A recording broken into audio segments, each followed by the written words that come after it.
The great council chamber fell silent as the final vote was tallied. Ambassador Zephyros of the Altarian Empire straightened his crystalline exoskeleton, his compound eyes gleaming with satisfaction.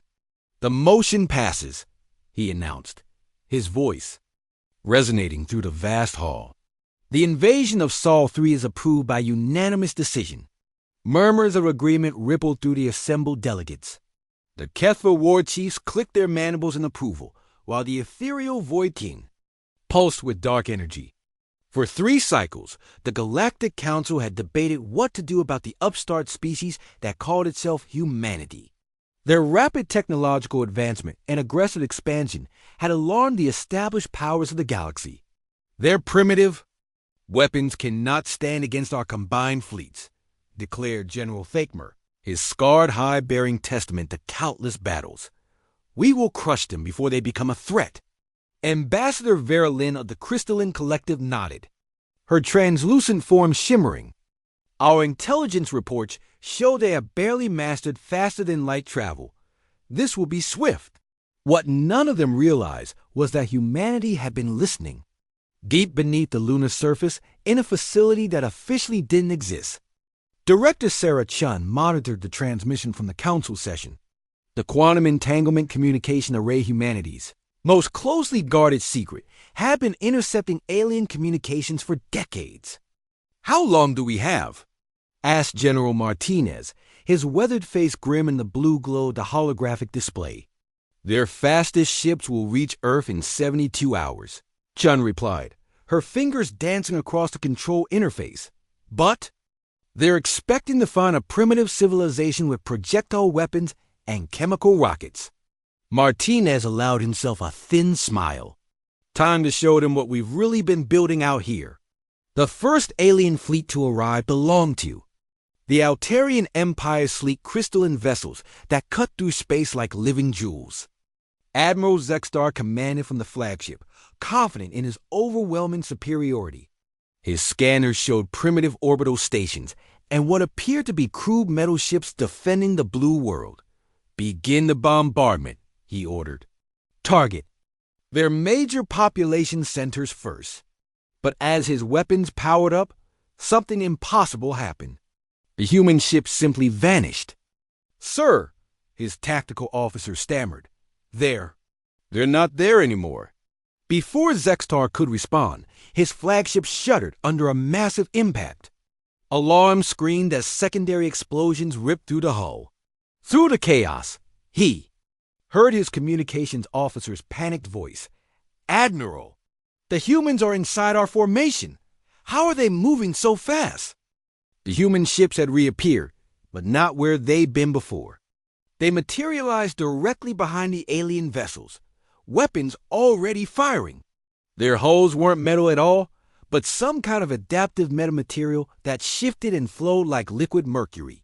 Energy beams that should have devastated them simply bent around the ship's surfaces. "Impossible," Zextar breathed as another of his cruisers erupted in flames. No species develops dimensional fold technology this quickly, but humanity had never been bound by conventional thinking. While other species followed predictable technological paths, humans had a disturbing tendency to make impossible leaps. They discovered dimensional physics not through careful study, but through a graduate student's mistake in a particle accelerator experiment. What would have taken other species millennia to understand, humanity had weaponized within a generation. The second wave arrived 6 hours later, the Kethver Swarm Fleet, millions of bioships bred for war. Their strategy was simple, overwhelmed through sheer numbers. What they found waiting for them was unlike anything in their genetic memory. The asteroid belt had come alive. Chunks of rock and metal that had been drifting aimlessly for eons suddenly sprouted weapons arrays and shield generators. What the aliens had dismissed as debris revealed itself to be a defensive network spanning the entire system. Humanity had turned their solar system into a fortress, hollowing out asteroids and moons to create hidden weapons platforms. But the real shock came when the bioships tried to engage. Their organic hulls evolved to resist energy weapons, and kinetic impacts began to dissolve. The humans weren't using conventional weapons. They were deploying nanoscale disassemblers that targeted the specific cellular structures of HFY biology. They studied us, Queen Mother Vashti realized, with growing horror as her children's screams filled the hive mind network. Somehow, they knew exactly what we are. The third and final wave was the most dangerous of Voidkin, energy beings who could phase between dimensions at will. They considered themselves invincible, beings of pure thought and power who could unmake matter with their will alone. They found Earth surrounded by a sphere of impossible geometry structures that existed in 11 dimensions simultaneously. The humans called it a Klein web, and it turned the Voidkin's greatest strength against them. Every attempt to phase shift resulted in being trapped in recursive dimensional loops. "This is not possible," whispered Archon Null Thresh as his consciousness became fragmented across multiple reality layers. They are barely evolved from their primitive ancestors. How do they comprehend dimensional mathematics we have studied for eons? The answer would have amused humanity's mathematicians.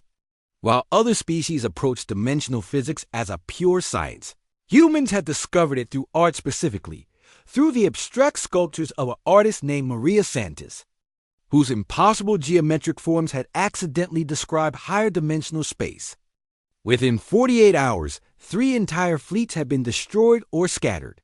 The survivors limped back to the Council with reports that made no sense. A species that had barely left their home system had somehow developed technology that surpassed anything in the galaxy. But the real shock came 3 days later, when every communication array in Council space received the same message, broadcast simultaneously from 12 different star systems. "Greetings," said the human female on the screen, her expression calm, but her eyes hard as diamonds. "I am Director Sarah Chun of the Soul Defense Consortium. We are aware that you voted to invade our world. We are also aware that your fleets have been unsuccessful." The image shifted to show massive construction yards in previously unknown systems, where ships of impossible design were taking shape. "You assume we were confined to one system," Chun continued. "You were wrong. We have been among the stars for longer than you realize, watching, learning, preparing. We know your weaknesses, your technologies, your fears. You came to our home, expecting to find prey. Instead, you found predators. The transmission ended with coordinates, the location of every major Council world, every military installation, every secret base they thought was hidden. The message was clear. Humanity knew where they all were. In the Great Council chamber, the silence was absolute. The species that had ruled the galaxy for millennia suddenly felt very small, very vulnerable, and very aware that they had awakened something far more dangerous than they had ever imagined. Ambassador Zephyros looked at the empty seats where 3 entire delegations used to sit. "Perhaps," he said quietly, "we should discuss terms.